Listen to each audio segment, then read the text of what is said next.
A man can be himself only so long as he is alone, and if he does not love solitude, he will not love freedom, for it is only when he is alone that he is really free. The assumption that animals are without rights and the illusion that our treatment of them has no moral significance is a positively outrageous example of Western crudity and barbarity. Universal compassion is the only guarantee of morality. They tell us that suicide is the greatest piece of cowardice.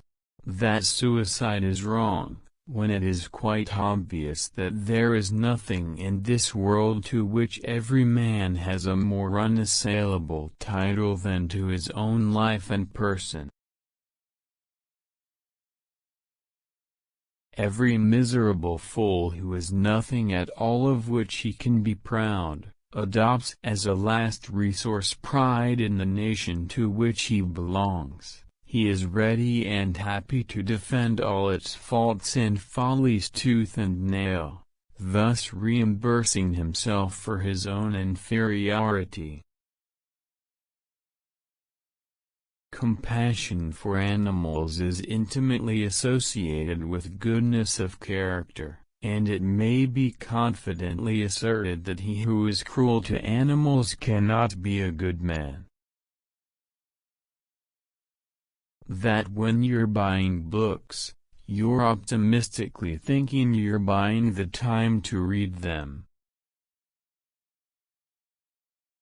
It would be better if there were nothing, since there is more pain than pleasure on earth. Every satisfaction is only transitory, creating new desires and new distresses. And the agony of the devoured animal is always far greater than the pleasure of the devourer. Religion is the masterpiece of the art of animal training, for it trains people as to how they shall think.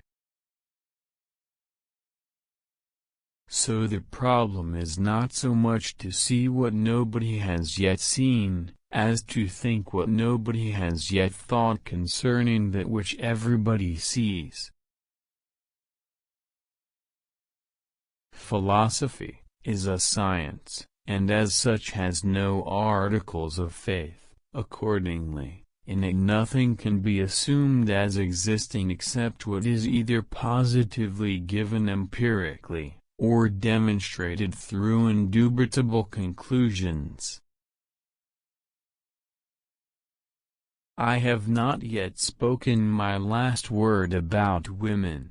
I believe that if a woman succeeds in withdrawing from the mass, or rather raising herself from above the mass, she grows ceaselessly in more than a man. The life of every individual, viewed as a whole and in general, and when only its most significant features are emphasized, is really a tragedy, but gone through in detail it has the character of a comedy. Buying books would be a good thing if one could also buy the time to read them, but as a rule the purchase of books is mistaken for the appropriation of their contents. Pleasure is never as pleasant as we expected it to be, and pain is always more painful. The pain in the world always outweighs the pleasure. If you don't believe it, compare the respective feelings of two animals, one of which is eating the other. Almost all of our sorrows spring out of our relations with other people. There is no more mistaken path to happiness than worldliness.